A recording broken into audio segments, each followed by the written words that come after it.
So all of this brings us to another of Trump cabinet secretaries who, like Mattis, has increasingly been at odds with the president. But unlike Tom Price, General Kelly apparently stepped in to make sure he did not leave.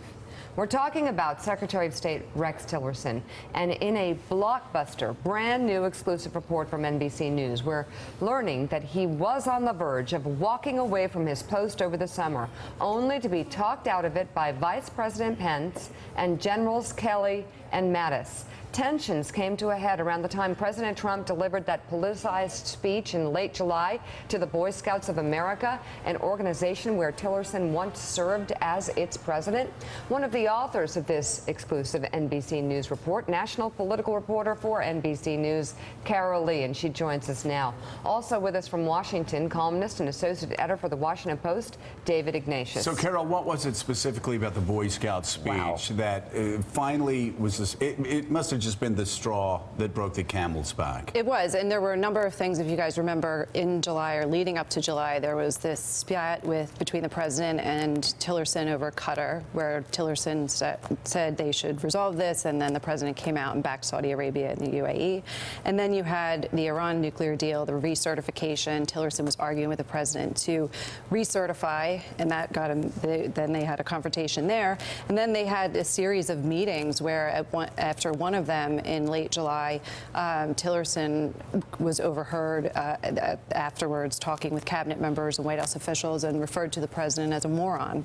And so he was clearly frustrated. And then, you know, you have this speech at the Boy Scouts of America to these young people, and it was just all kind of coming together at the same time. And it was a real inflection point for the secretary. So Kelly kept him there. And Mattis, obviously, he's very close to General Mattis, Secretary Mattis. Mm-hmm. They talk every day.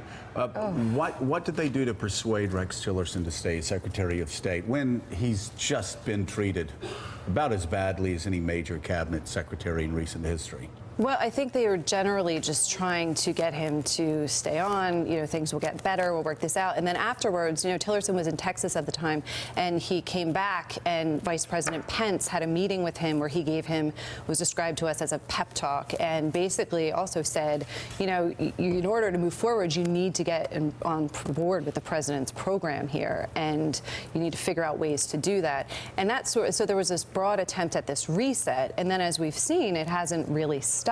Well, he's been trolling him, even with North Korea, openly. Right, and then there was this incident at the end of August where Tillerson was asked about the president's response to Charlottesville, and he said, the president speaks for himself. Yeah. And that really irritated the president. Really quickly, I'm just curious, because he was publicly trolling Rex Tillerson this past weekend, saying, don't waste your time, Rex. Were your calls out at that point to get a response from the president? Did the White House know this story was coming when he was trolling Rex Tillerson? We had been working on this story for a couple of months, basically since the end of July. And you had made contact with the White House? And we had, we had made contact with them previously, and then again on Sunday. It'll be interesting to see how the president reacts to this report, for someone who can't take any criticism and can't let it go unanswered, being called a moron. What was the context in which Rex Tillerson calls me a moron all the time. Well, that's not new. That's hardly news. Yeah. What was the context in which Rex Tillerson called the president a moron? Was it something specific or broad? We don't know exactly what that specific conversation was, but if you look at where it came after, you know, this meeting. There was this July 19th meeting in the Situation Room on Afghanistan where the president really shocked his advisors by comparing the process to a renovation of the 21 Club. Then you had a meeting on July 20th at the Pentagon. Which, by the way, that story ended up being false. So not only was it an embarrassing comparison, that's right, it never happened. Right. 21 was like, what? No, that never happened. Right. Yeah. And then the next day you have this other meeting at the Pentagon, and where, you know, according to our sources, it just had the same tone. It didn't go very well. The president wasn't making a decision. And so you can kind of put his remarks in that context. David Ignatius is in Washington with the question. David? Yeah, great reporting, Carol. And the question I have is where this is going to go. there obviously has been growing distance between the White House and Tillerson over both policies and personalities over the last weeks, and your reporting says months. But what happens now, specifically, after this quotation of Tillerson saying the president's a moron, to stay in the cabinet, he's going to have to go to the White House and say, I never said that, sir, I don't believe that. He's going to have to make a show of loyalty, which he's a pretty different guy. Do you think he'll do that? And second, he's very close to Secretary Mattis. As Joe said earlier, they talk every day. Mattis is his strongest defender. Do you think if they try to move to push Tillerson out, how's Mattis going to react to that? Well, you hit on the key word, which is loyalty. And this is a president that values loyalty above all else. And he was very likely to see this comment as a betrayal. And it's, how he reacts to that, we don't necessarily know. But, if you look at his past behavior, this is something that he would take personally, because it is personal. And so it's very different Yeah, I think he may. I'm thinking. than the policy disputes that we've seen these two have in the past.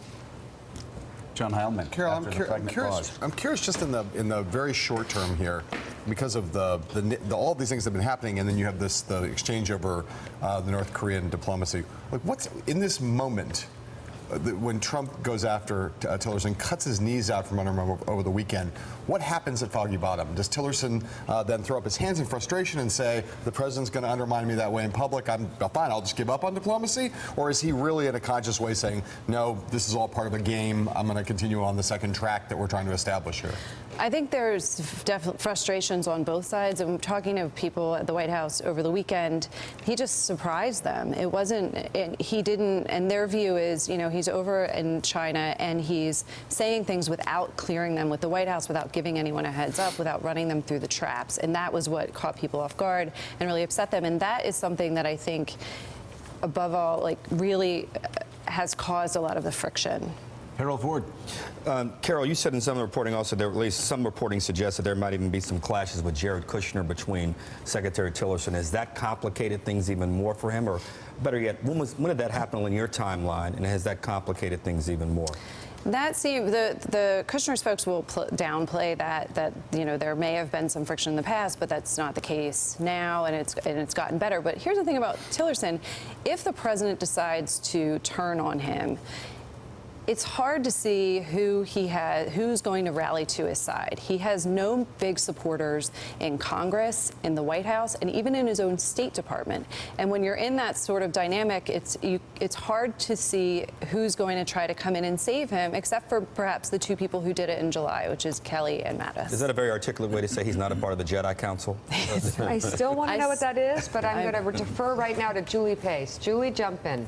Hey, Carol, great story. One thing that I thought was really interesting in there, I hope you can expand on a little bit, is there was a reference to Pence having a conversation with Tillerson about Nikki Haley and asking whether Tillerson thought that she was being helpful in the administration. Can you talk a little bit about that dynamic between Tillerson and Haley and how that may be affecting his frustrations here? Sure. There is a lot of tension between the offices of Tillerson and Haley because she is seen as sort of the heir apparent if Tillerson departs his post.